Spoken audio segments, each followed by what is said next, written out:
அனைவருக்குமே வணக்கம். சற்று முன் கிடைத்திருக்கக்கூடிய ஒரு மிக மிக முக்கியமான செய்தி ஒன்று வெளியாகி உள்ளது. சற்று முன் தமிழகத்தில் துணை ராணுவம் குவிப்பு, திமுக ஆட்சி கலைப்பு, இது மாதிரி செய்திகள் வெளியே இருக்கு.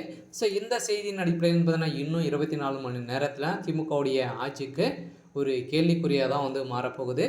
ஸோ அதுக்கு தகுந்த ஆதாரங்கள் அனைத்தையுமே வெளியிட்ட ஆதவ் அர்ஜுனா அவர்கள் பார்த்தீங்கன்னா இப்போ அவர் ஒரு வீடியோ வெளியிட்ட சம்பவத்தினால திடீர்னு பார்த்தீங்கன்னா தமிழகத்தில் பெரும் பரபரப்பை கிளப்பி வரும் நிலையில் தான் பார்த்தீங்கன்னா இப்போ விடுதலை சிறுத்தை கட்சியுடைய பொதுச் செயலாளராக இருந்தவர் தான் ஆதவ் அர்ஜுனா. அவர் பார்த்தீங்கன்னா இப்போ 6 மாத காலங்களுக்கு இடைநீக்கம் நீக்கப்பட்டதாக பார்த்தீங்கன்னா விடுதலை சிறுத்தை கட்சியுடைய தலைவர் திருமாவர்கள் இப்போ அறிவிப்பு நேற்று கொடுத்துருந்தாரு. ஸோ இதை தொடர்ந்து பார்த்தீங்கன்னா அவர் புத்தக அம்பேத்கர் புத்தக வெளியீட்டு விழாவில் பேசிய திமுகவை பார்த்தீங்கன்னா தாக்கி பேசியதாக திமுகவுக்குள்ளே பார்த்தீங்கன்னா நிறைய சண்டைகள் கலவரங்கள் ஏற்பட்ட காரணத்தினால இப்போ இவர் பார்த்தீங்கன்னா 6 மாத காலமாக நீக்கப்படாததாக செயல்பட்டு இருந்த நிலையில் இப்போ பார்த்தீங்கன்னா அவர் ஒரு வீடியோ வெளியிட்ட சம்பவத்தினால இப்போ திமுகவுடைய 234 தொகுதிகளும் பார்த்தீங்கன்னா மாபெரும் வெற்றியை பெற்றிருந்தது இல்லையா.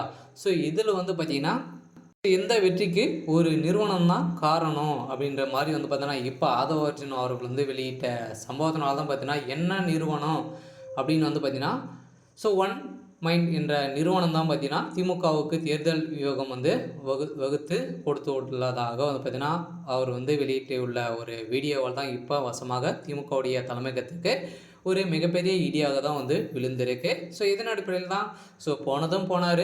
ஆதவ் அர்ஜுனா அவர்கள் ஒரு மிகப்பெரிய சம்பவங்களாக தான் செய்திருக்கும் நிலையில் இப்போ தமிழக விடுதலை கட்சியுடைய தலைவர் திருமாவளவன் அவர்கள் பார்த்தீங்கன்னா அவருடைய தலையில் ஒரு மிகப்பெரிய இடியாக தான் இருக்காரு. இருந்தாலும் இதில் மூல காரணமாக இருக்கக்கூடிய சபரீசன் தான் இருக்காரு அப்படின்ற மாதிரி பார்த்தீங்கன்னா அவர் எக்ஸ் பக்கத்தில் வெளியிட்டு இருக்கக்கூடிய ஆதாரத்தால் வசமாக ஸ்டாலினுடைய மருமகன் அவர்களும் இந்த விஷயத்தில் சிக்கியிருக்காரு. இதில் அனைத்துமே பார்த்தீங்கன்னா ஊழல் செய்த பணங்கள் அனைத்துமே இப்போ வெளியிட்டு இருக்கக்கூடிய சம்பவத்தினால திமுகவுடைய ஆட்சிக்கு ஒரு மிகப்பெரிய கேள்விக்குறியாக இருக்கு இல்லையா.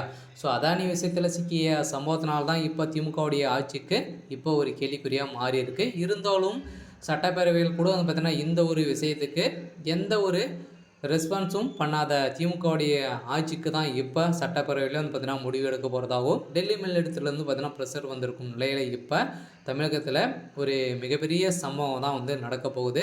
இதனால் திமுகவுடைய ஆட்சி கலையத்துக்கான வாய்ப்பு இருக்குது. இதன் அடிப்படையில் தான் துணை ராணுவம் குவிக்கப்பட்ட சம்பவம் பெரும் அதிர்ச்சியை ஏற்படுத்தியிருக்கு. இதன் அடிப்படையில் முதல்வர் ஸ்டாலின் அவருடைய மனநிலை எப்படி இருக்கும் அப்படின்னா இடிந்து போய் தான் இருக்கார். இருந்தாலும் ஆதவ் அர்ஜுனா அவர்கள் செய்த சம்பவம் தான் திமுகவுக்கு ஒரு பதிலடியாக கொடுக்கக்கூடிய அளவிற்கு இப்போ சம்பவம் மேலே சம்பவம் நடந்திருக்கு.